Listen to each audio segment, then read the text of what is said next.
Hi viewers, welcome to my YouTube channel.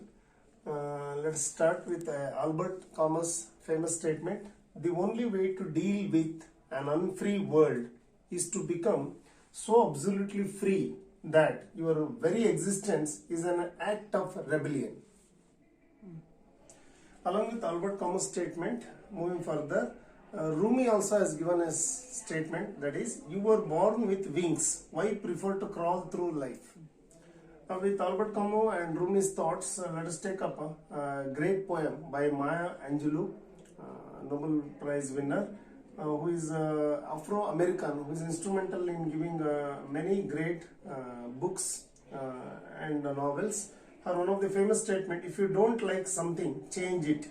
If you can't change it, at least change your attitude. So with that thought, let us take up a great poem written by Maya Angelou, I know why the caged bird sings. Maya Angelou's, I know why the caged bird sings. Caged bird. But here we have a picture where the birds are come out. Okay. Let's see the first stanza.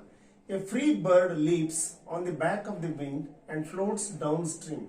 A free bird. The poet, though the title is I know why the caged bird, imprisoned, which is discriminated, bird sings. The poet starts with a free bird. So first, before attempting to highlight on the thought of the caged bird, the poet wants to explain about a free bird. A free bird, so the original Native American, the white, who are free in America. A free bird leaps, so the bird becomes the image of a white American on the back of the wing and floats downstream till the current ends. So happily the bird flies in the sky downstream, and it is having a free movement and dips its wing very freely. The free bird leaps. Free bird. The very first line, freedom. See, the poet is aspiring for the free bird, and how the free bird, its images, it is being highlighted, floats downstream very freely. It has independence, freedom, and native. Being a Native American, very freely it expresses the thought process, aspirations, everything. Current ends and dips its wings in the orange sun rays, a part of nature, sun rays, as if the entire world, universe is its own. And finally, and dares to claim the sky. Very interesting. A free bird leaps, dares to claim the sky. It leaps, jumps freely, its movement, being an original Native American, and dares to claim the sky. Hyperbole, dares, challenges to claim the sky. Claim the sky, it is almost like the free world, the freedom, independence. Claim, nobody can stop this free bird. It has its own identity, it has its own imagination, aspiration, and more than anything, it has freedom. It has its own universe where freely the bird seems to be leaping, jumping, moving, and claiming the entire sky. It is asserting its own happiness. Continuing further, in the second stanza, the poet now comes back to the caged bird. Earlier, free bird, now it is the caged bird. Free bird claiming the entire sky is the first part. Second, but a bird that stalks down his narrow cage. Now the bird which is imprisoned, which is forced to live in imprisonment. Afro-Americans who are not belonging to the original Native Americans, who are forced to live in imprisonment, who are being discriminated. The poet being a representative of that. A bird, but a bird that stalks down his narrow cage. Narrow cage, it is imprisoned. The society pushing them into the cage. Restrictions, then a lot of discriminations. Can seldom see through. Earlier the bird seems to be very happy, as if claiming the entire sky. Now what about the caged bird? Seldom, rarely, most unlikely, see through his bars of rage. Bars, the cage, it is being imprisoned of rage. It's angry, it wants to come out, but it can't, because the society is imposing restrictions. His wings are clipped and feet are tied. Very important image, it repeats later also. It is one of the important refrain image in this poem. Wings are clipped. Wings, natural movement. A bird spreading its wings, flying. It's a natural process, but the wings are clipped. Clipped, the society, the original Native Americans are forcing the Afro-Americans restrictions, discriminations, wherever they go. Every step seems to be they are imprisoned, forced to be inside the cage. That part. Feet tied, wings clipped, and feet are tied. Feet, the movement. The natural movements of the Afro-Americans are being tied, restricted, discriminated. So he opens his throat to sing. So now the poet is telling that the bird is in narrow cage, wings clipped and feet are tied, and now only choice for the bird is opens his throat to sing. So it naturally likes to sing. So a caged bird tries to speak, tries to sing when it is being imprisoned, when it is being discriminated upon. In stanza 3, the same thought, caged bird continues here. It likes to sing. The caged bird sings with a fearful trill, a fearful voice, a lot of restrictions, discriminated, of things unknown. See, the bird wants to come out of the cage, but it cannot, so it imagines. So things unknown, even the freedom part is also unknown, okay, unheard of. So the bird can only imagine, but longed for, still longed, dreamed. Okay, it likes to break free, it likes to come out of that cage, longed for still, and his tune is heard. Tune, the voice of the caged bird can be heard all over on the distant hill. So this is one of the most important thought the poet is trying to highlight here, Maya Angelou.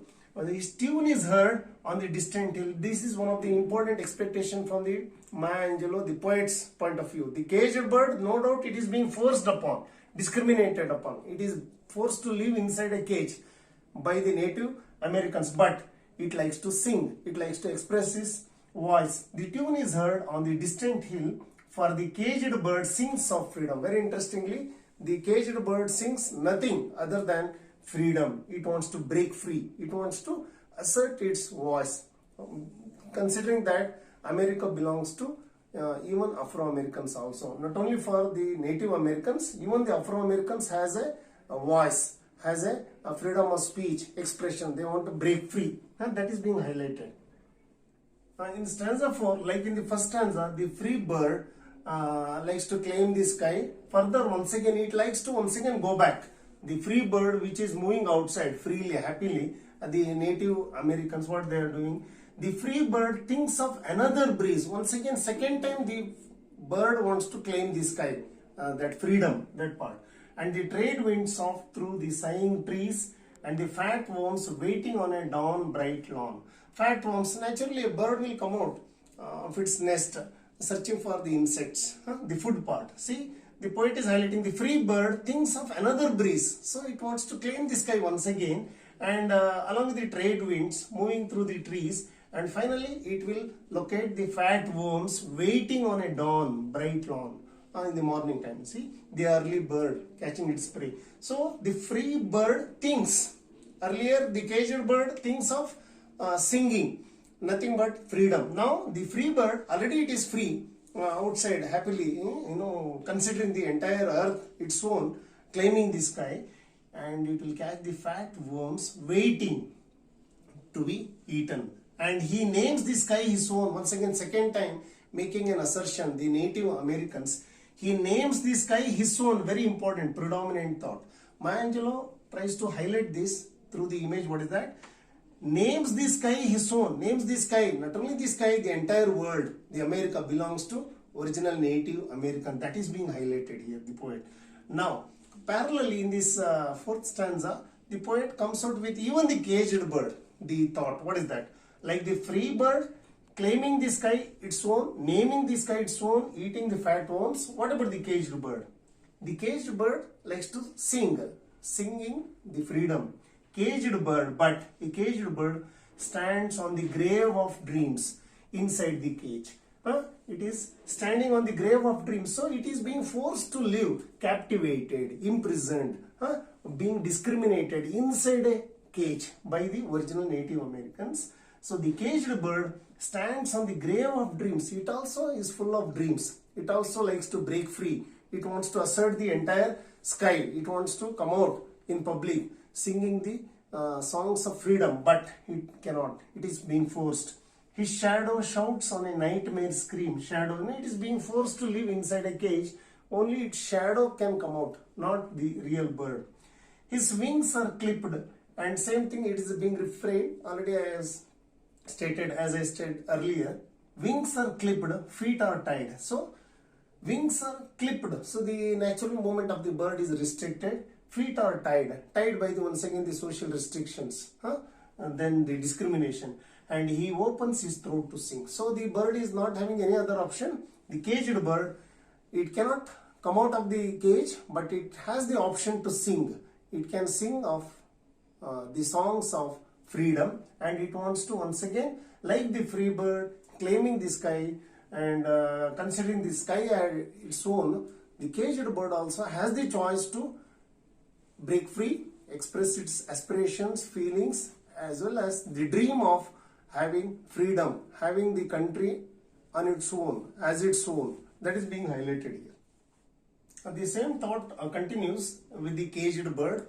Maya Angelou tries to highlight on, focus on the same thing. What is that? The caged bird sings, as it is earlier, song of freedom with a fearful trill. Though it is having fear, it is having, the discrimination part, being insulted and all that, it is there.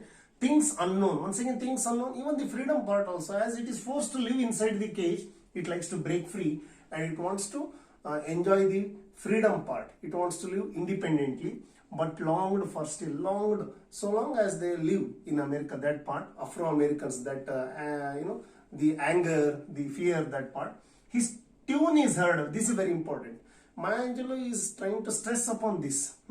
The wings are clipped, then the hands are tied, legs are being tied. Tune is heard on the distant hill, for the caged bird sings of freedom. So repeatedly the poet, once again, as a refrain, the entire theme, the caged bird, though it is forced to live inside the cage, like the free bird, the Native Americans, the bird likes to come out, break free from the cage, and not only that, it wants to sing.